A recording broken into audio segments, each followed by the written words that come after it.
Support comes from the Missouri Forest Products Association. Missouri produces wood pallets, railroad ties, white oak barrels, hardwood floors, and more.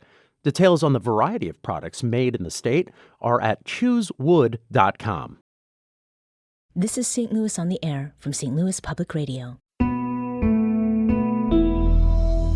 I'm Elaine Cha. The next time you eat, take a good look at your meal. Then scrape about a third of it into the trash. What you've just pushed off your plate represents about how much of the food grown in the U.S. goes uneaten. It's a percentage that's increased in the past 5 years. And as our food waste eats up space in landfills, it also produces methane, a potent greenhouse gas that contributes to climate change.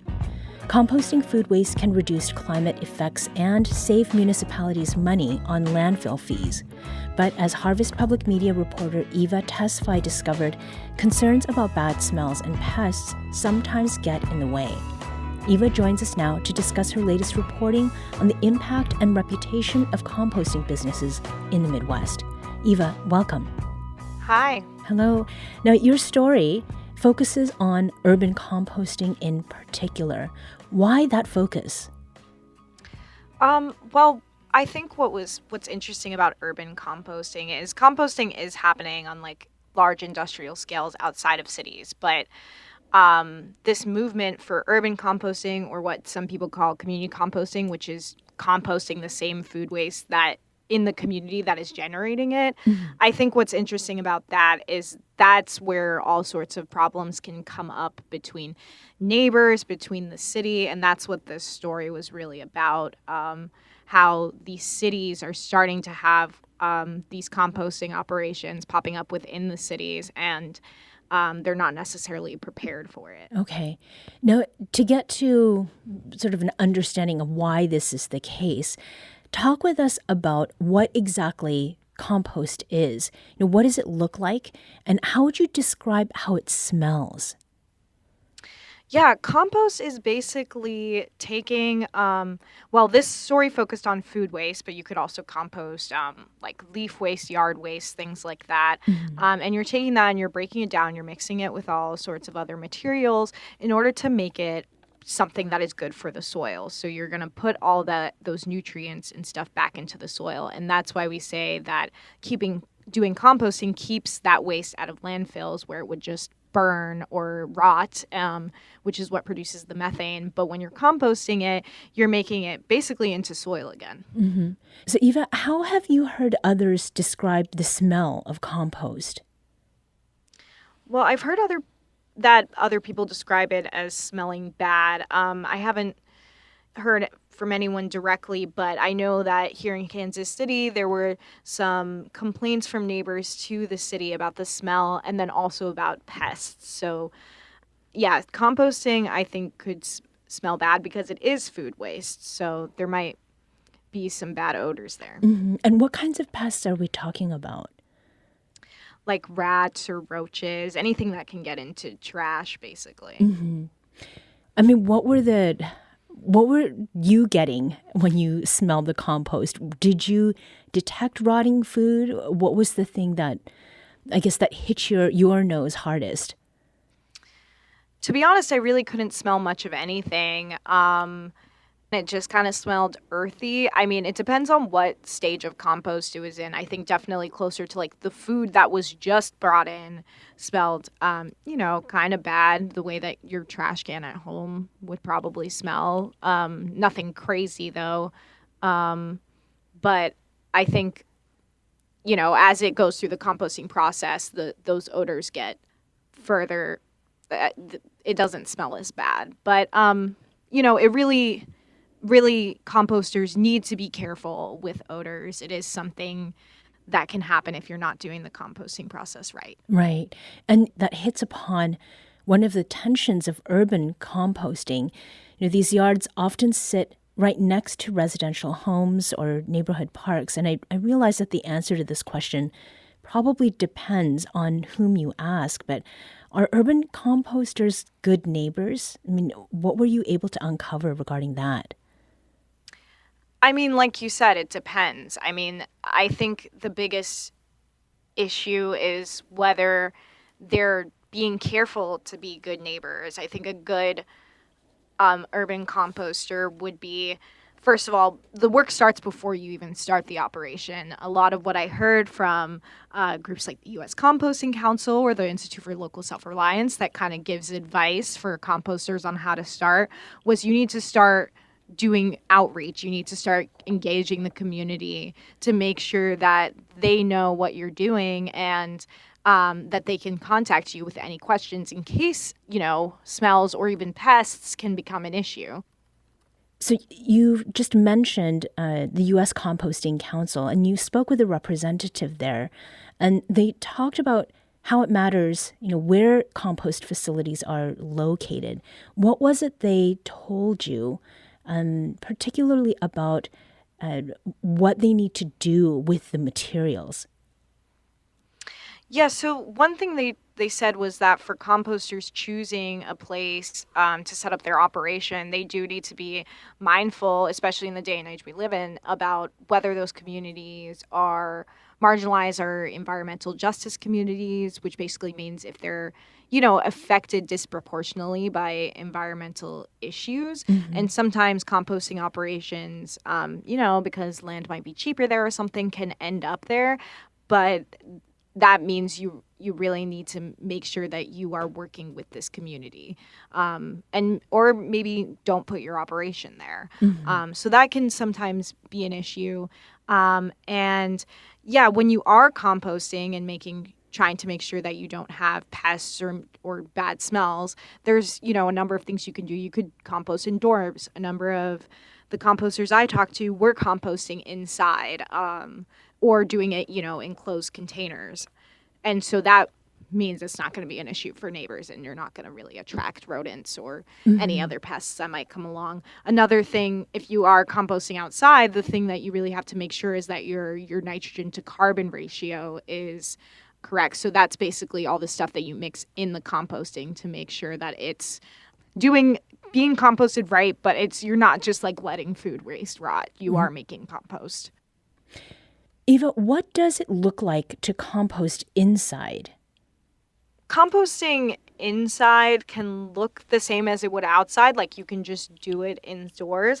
But I think also some people have come up with these bigger, more technologically advanced operations that make it even more sterile, contain the odors even more. So you can have machinery involved in that, especially when you're churning that compost. So, but yeah, the idea of composting inside is basically it could be in a big warehouse and you would have all you can also do it inside containers to further contain those smells. Mm-hmm. So this is on a scale much larger than buying something, online that you can put food scraps and things in. Yeah, and you could do at-home composting as well. I think there's obviously different levels to this. You can do your own composting in your own backyard and just use it for your garden. You could do a slightly bigger scale like some of these urban farms are doing where they're bringing food waste in from other people and again just kind of composting that on their farm, on their land, but using the soil, the compost for their soil, or you can have these like bigger industrial operations. So there's definitely a range of what composting can look like. Mm-hmm. Right. Now, insofar as cities go, you found that by and large, many are not prepared to handle regulations regarding urban composting businesses. How so? Yeah, so a few of the cities, including St. Louis, that I was looking at just didn't really have specific laws around composting in the city, which, makes sense. This is composting isn't entirely a new thing, but this idea of like community composting, I think is relatively new to the Midwest. And so, for example, St. Louis does have one regulation about composting, but it's only for leaf and yard waste, so it's not for food waste. Mm-hmm. Which I talked to John and Stacey Cline from New Earth Farm, who you're going to talk to later, I believe. basically they ran into a problem with that because their neighbor complained before they had even set up a composting operation. They did what they were, supposed to do. They reached out to the neighbors and told them about what they were going to do and tried to do that community education. And then the city came back and basically they agreed to not compost on the land because a neighbor was not happy with it. And the Clines described how they didn't have a law to point to say that this is okay or this is okay because we're going to do it and follow the laws and make sure that it's not a problem. So I think it works both ways. If there are no laws, it doesn't help the composting operation because then neighbors might just complain, but it also doesn't help the neighbors because then a composting operation could operate without any regulation, and that's also a problem. So given that it sounds like there is a growing appetite, so to speak, for urban composting, do you think that will affect more laws and regulations around that, such that there aren't such complications around getting something started? Yeah, I think it already is affecting laws. I mean, New York City is a great example of like composting operations starting at a community level and then it becoming part of the city. This has also happened in Kansas City. The city is now starting a its own composting with Casey Can Compost, which was a local organization that was doing composting on its own. I also talked to somebody in Dane County, Wisconsin, Ben Stanger, with Green Box Compost, and he chose the city based on how they were willing to accommodate him, and they were willing to accommodate him so much, the city of Sun Prairie, that they ended up changing a zoning code to accommodate his business. So it is happening. I think as these composting operations pop up, cities are realizing, okay, how do we regulate them? How do we zone for them? And it would be ideal if that happened before they ran into conflicts, but I think it is going to be something that cities consider more. And what is it that is in it for cities to be, compost friendly?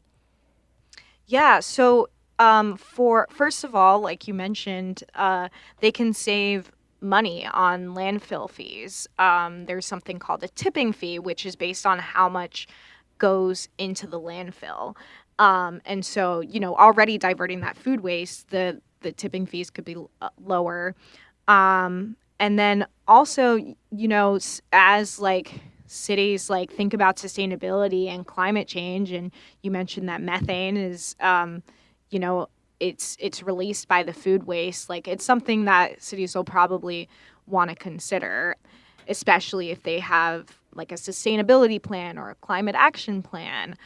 That is probably a good thing to have in there. And I think residents are just asking for it. A lot of residents want to compost and want to, feel like they're not being a burden on the environment with all their waste. And a lot of people want to take responsibility for their waste. So I think that a lot of cities, if they can offer it, it would be a good thing to offer.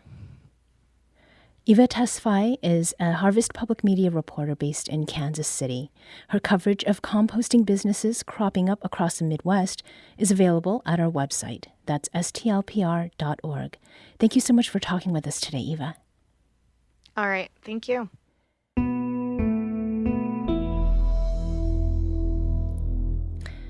Now, when it comes to services in St. Louis, there's a company in the city called New Earth Farms that picks up customers' food scraps to turn it into compost. And the married couple behind New Earth Farms is Stacey and John Cline. John, Stacey, welcome to St. Louis on the Air. Thanks. Thanks for having us. Glad to be here. So first, let's talk about what you do. How do you farm compost, Stacey?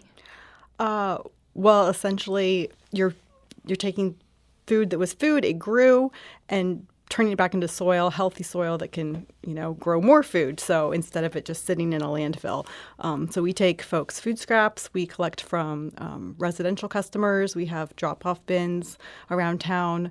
And we collect from small commercial, small little coffee shops, sandwich shops, things like that. So we take all their food waste, which would otherwise just go in the dumpster and go to the landfill. And we process a small percentage of it ourselves in aerated static bins, which we can explain more of that later, but it's essentially a way that you don't have to turn it. The smells don't come out. It's a really residential friendly way. Okay.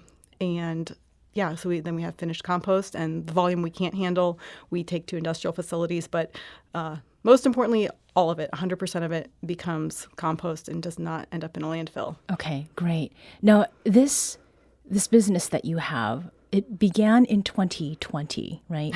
Why did you start this, John? Well, I actually was a chaplain at St. Louis University Hospital for 8 years, and I had some anxiety and depression, and after 8 years of just kind of hearing sad stories and being with folks who were dying and gunshot wounds, I just kind of got burnt out at that point. And we had friends doing similar work, and we also learned about the Institute for Local Self-Reliance and their Community Composters Network, and we'd always been kind of resource people. Stacey sells on Etsy, and she's shipped over 7,000 things and has never purchased a box because all our friends know, hey, Stacey will reuse these boxes. These are a resource. And then I guess just looking for something new and wanting to work together as a family and be outside more, it just made sense. Like, this is what some folks are starting to do. And there's all these small community compost operations bootstrapping it and kind of beginning operations all across the U.S. these days. Mm-hmm. And we heard that in the conversation with Eva Tesfaye. Now, what was it, though, that took you from, composting is something that we can do in our own backyard, to something that you turned into a business, Stacey? We'd always had our own compost bin in our yard just for our own food scraps, and then realized by finding out about the Institute for Local Self-Reliance, just how many little community composters across the country were doing this. And, it's profitable. Folks, people who live in apartments obviously can't compost for themselves. And then there's a lot of folks who just, we all choose what we're going to do, whether it's, I know how to change the oil in my car, but do I usually do that or do I pay someone? So composting is kind of that way. Like, it's something a lot of folks really want to do, and not everyone has the time or capacity or yard space or physical ability. So, so we jumped in during the pandemic and started a business, and we had to, put it on pause. We were doing trials with our neighbors, and, early days of the pandemic, it's, is this spread by air or touch? So we had to, cut everything out for a few months until we figured out, okay, it's not in what we touch, and get back started with our trials with our neighbors, and then went ahead and just launched. Yeah. So, John, you mentioned mental health as one of the motivations for changing things up in 2020. So you went from dealing with the things that people were telling you, and then with the things that they were getting rid of. How did that impact you, and how did that shift from farming and composting? How did that feel, especially coming out of the years that you spent doing the work that you did as a chaplain, and then doing so during the pandemic? Yeah. I basically went from one end of the pole to the other end of the pole, where I was sitting and listening to people all day long and inside a building, and being supportive to, I can't listen to these stories anymore. And now I'm actually solving, business problems on a daily basis, which I didn't do as a chaplain. I sat with people and I heard their problems, and I empathized with them, but I had no ability to fix their problems. So at some point, I'll probably have to come back in the middle and regain some of my listening skills. But it's been a dramatic change, and it's been encouraging. I wanted to continue to do something that was good for the world, and this is another way of doing that. Yeah. And one of the things we want to maintain always too is just good relationships with the folks that we're working with, and just be supportive, not be a guilting party. There's a lot of environmental folks who are are doing a lot of shaming, and we want people to do what they can, where they can, as how they can, and we want to make our services affordable and available for folks as well. So, John, something that did come up in the conversation with Eva Tesfaye, and that we've also seen in other places, that composting it in one's own backyard, there are a lot of misconceptions about it. And the fact is, when you live in a small place, whether it is in an apartment, maybe with a common area in the back, or in a single family home with a little bit of backyard or whatever that may be, that there may be some disagreement about what can and should be composted, like dealing with smells and pests and that sort of thing. How is it that you go about fostering relationship with your neighbors? Like, how did you yourselves do that as you got New Earth Farms off the ground, or like on the ground? Yeah, good question. Yeah, back on the ground. Well, the first thing we did was we've lived in the Old North for a number of years, and so we already know our neighbors. We have good relationships with them, and we started doing some composting right where we live. So the first barometer for whether we're being a bad neighbor is ourselves. Like we have a little side yard. We like to be out there. We don't want bad smells.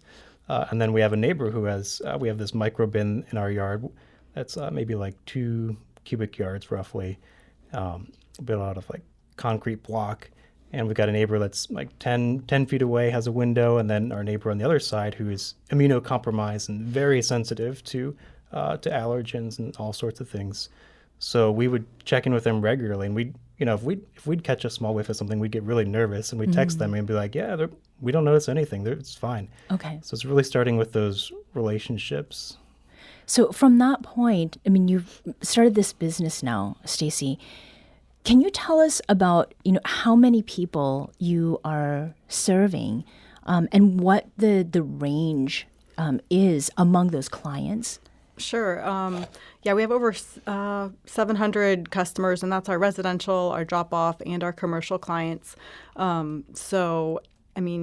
There's apartments, like we've mentioned, and single-family homes. We have folks in the county that live in places where I don't exactly know which municipalities. A few of them do have restrictions and say you can't compost this close to a neighbor, or you can't compost your meat and dairy, and things that, honestly, some of those things make total sense for a personal single-family backyard bin. And then commercial clients, we have relationships with schools and synagogues, and that's actually one of our favorite parts is we bring, field trips of 30 elementary school students out to, we've kind of dubbed our lots back there. It was, our urban farm, but it turns out you can't, there's a lot to do. And so when you're busy processing compost and handling customers, we didn't have a lot of time to grow stuff. We have a little orchard. So anyway, we've transitioned that. It's kind of our compost learning lab. So we invite, field trips of elementary students, adults come out. We had like 40 AmeriCorps volunteers just earlier this week. And we talk about composting, why it's amazing for the earth, why it's good, how to do it right. If folks have their own backyard bin and are having problems, we're happy to, troubleshoot with them. So for those who are doing this on their own, but they've got more that they want to have taken care of, and you all alluded to this at the beginning, but briefly, how does your composting service work? Is it like trash pickup? Yeah, so there's kind of the white glove service, which is when we're bringing a 4-gallon green bucket to your door and picking it up every week or 2 week based on your needs. Or there's the lower cost service, which is use as much as you want, the drop-off service. So we have 13 bins around the St. Louis metro area where you can just take your scraps every month and drop it off. Those are the 2 residential options that we have right now. And just in our last couple minutes here, what has it been like to work with the city of St. Louis in terms of zoning issues, and what kind of composting are you allowed to do on your land, Stacey? Sure. So like a lot of cities, there's just this big void where there's no prohibitions against it, ordinances against it, but there's also no language in the city law that says this is allowed up to this extent. It just doesn't exist because there might be a couple lines about backyard bins, which pertains to one family, and then there's the industrial side, so they have laws for that. And there's just this big void of no rules. Right. But with that given, we're not going to operate as if we have no rules. So our standard, until St. Louis decides to put something in place, is that we be good neighbors. So we've invited our alderman. He stood in our yard at our bin. The neighborhood board members have been in our yard at our bin. We've had St. Louis zoning employees out at our compost learning lab, and they've stood right there at a bin. So we want everyone to know what we're doing and be transparent, so including subscribers who come out and see it. Sure. Well, thank you so much for telling us about what you're doing with New Earth Farms. John and Stacey Cline are the married couple behind the St. Louis-based composting company, New Earth Farms. Thanks so much. Thank you. This episode was produced by Emily Woodbury. Audio engineering and podcast design by Aaron Dorr. Our executive producer is Alex Hoyer. St. Louis on the Air is a production of St. Louis Public Radio. Understanding starts here. St. Louis on the Air proudly supports local artists by using music from Life Creative Group. Do you find yourself regularly listening to episodes of St. Louis on the Air? Suggest us to a friend you think might enjoy our conversations. And leave us a review and rating on Apple Podcasts on the App Store. It's the simplest way to help people discover our show. Thanks. St. Louis Public Radio is a member-supported service of the University of Missouri St. Louis.